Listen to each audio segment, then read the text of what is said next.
In this section, we're going to discuss the normal distribution and the standard normal distribution, and discuss how we can use a table to look up the probability of specific values occurring for our random distribution experiments. Let's begin by discussing what a probability density function is. So a probability density function is a continuous probability curve that coincides with the intervals of values taken on by a random variable associated with an experiment. What does that mean? Well, we've been discussing random variables in our experiments, and we have probability distributions, and all of those probabilities add to be 1. This curve is going to represent every single probability that could occur, or every single outcome that could occur for our experiment. So if you look at our properties, we have two, just to remember. They're pretty straightforward. The first one is that every value is going to be non-negative. So we're not going to have any negative probabilities, and that makes a lot of sense. The second thing we already discussed, all of the probabilities have to add to be 1 because the area under a curve is going to be 1. Again, we've discussed as for our distribution, all of your probabilities add to be 1 all the time. So these are nothing new, just looking at it a different way. The usefulness for our density function is that we can find the area between two specific values. So what this example is highlighting is that we have two generic values, A and B. And those are values for our experiment. So let's say that our experiment is the average amount of time spent on your cell phone. X could be our variable, which is the amount of time spent on your cell phone. A could be a certain amount, maybe 2 hours, and B would be another amount, maybe 8 hours. So what we could then look up using our density function is the probability that you would spend between 2 and 8 hours on your cell phone. And these are the type of questions we're going to be answering using our probability density function. Alright, on this side we have a lot of important information about our density curve for the normal curve. These all specifically apply to a normal density curve, and we'll look at an example of what that looks like. The first important thing is that the peak is at our mean. So the very middle of our graph is going to be at our mean. It is also symmetrical across that line. So if we cut this in half, going through the mean, we have 50% above that line and 50% below that line. The curve also always is above the x-axis, so we don't have any negative probabilities, but that's true for all density functions. The area under the curve is still 1, that is not new. And then we have some specific percentages. So between 1 standard deviation to the left and the right, we have 68%. Between 2 standard deviations, we have 95%, and between 3, we have 99%. So let's look at an example of our normal density function to see all these things in place. Alright, so here we can see our important properties. Notice that when x is equal to the mean, we have the tallest point. We also see our curve is above the x-axis. And we have our percentages. So looking at our percentages, if we have values that are between 1 standard deviation away from the mean, then that amounts to 68% approximately of the data. If we have values that are between 2 standard deviations above or below the mean, that represents 95% of the data. And if we have data that is between 3 standard deviations above or below the mean, then that is going to represent 99% of our data. Let's go ahead and apply this to something. So let's go back to our example of the average amount of time spent on a cell phone.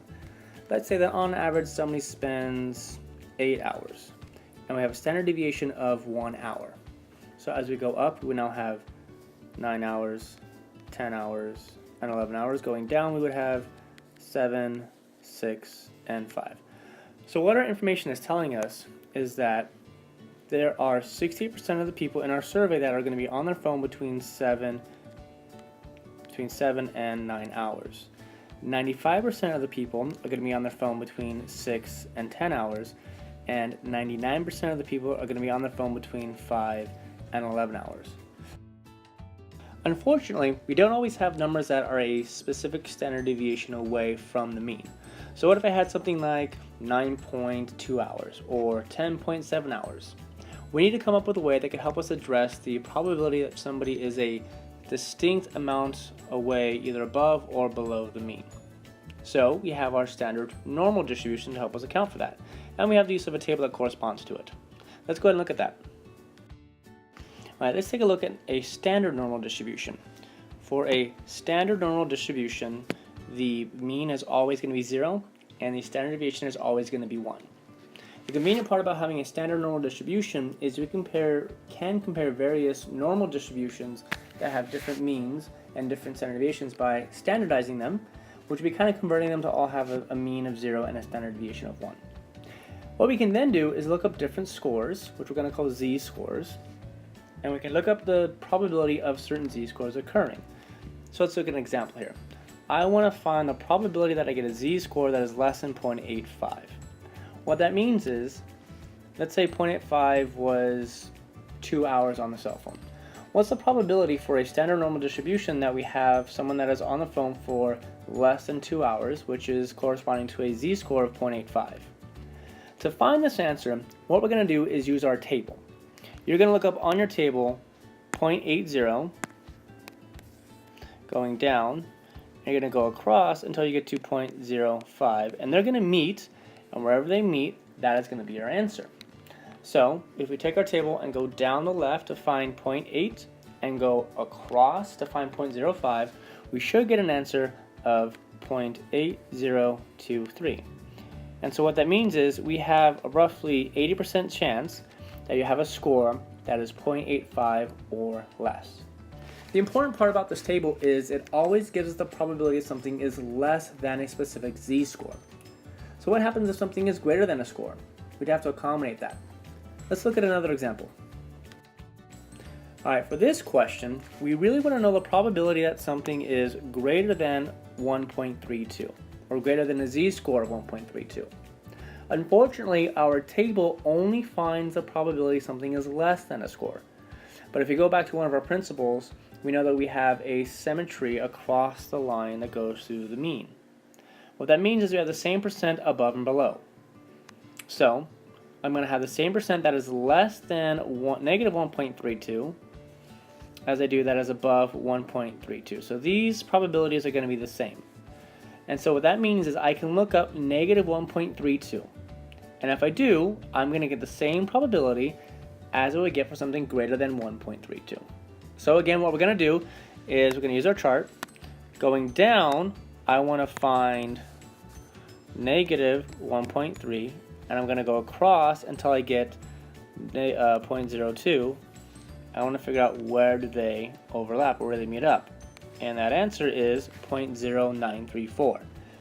So what that number means is there is approximately a 9% chance we have a z-score that is less than 1.32. And because of our symmetry aspect, this answer is going to be the same as getting something greater than 1.32.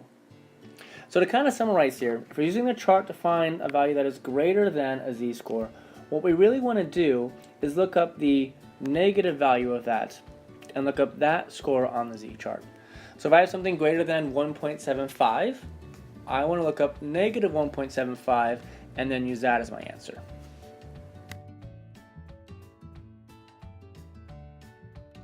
We want to find the probability something is between two specific z-scores. What is the chance that it is between 1.78 and negative 2.1? What we're going to do for this is we're going to look up both z-scores. So I'm going to find the probability that I have a z-score that is less than 1.78.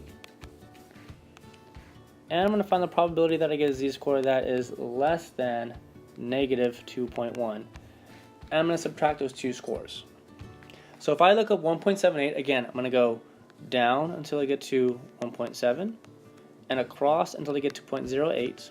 And wherever those two values meet, that's going to be my answer, which is 0.9625.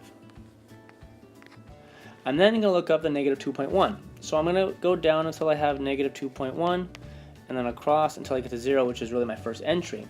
And I get a 0.0179. What I want to do now is take those two values and subtract them. And if we subtract those two values, then we get a value of 0.9446. So this is now the probability that I have a z-score between 1.78 and negative 2.1. So let's kind of summarize here. If I have a question that says, what's the probability that I have a value less than a specific z-score? Then I'm just going to look up that value in my table. If instead my z-score is greater than, I'm going to look up the negative value and then find that and use that as my answer. If I have the area between two scores, I'm going to look up both scores and subtract. Now we're going to do the opposite. I'm going to give you the probability and I want you to find the specific z-score. So if the probability that a z-score is less than a specific number is 0.927, what are we going to do? We're going to actually look up 0.9278 in our table and we're going to go backwards. So once I find that number, I'm going to go to the left and figure out what that corresponds to and then go up and piece together those two numbers. Once I've done that, I should see that I have 1.4 when I go to the left, and when I go straight up, I get to 0.06, giving me a value of 1.46 as my answer. Alright, let's try this again. So I want to figure out what value corresponds to a probability of 0.8888. So using my table, again, I'm going to look that up on my chart. I'm going to find 0.8888, and then I'm going to go directly to the left, and then up. When I go all the way to the left, I should get 1.2. When I go up, I should get 0.02. When I piece those together, I have a value of 1.02. Alright, that concludes our notes for today. Hopefully this gives you a good chance to start the homework, and we'll talk about it when I get back on Monday.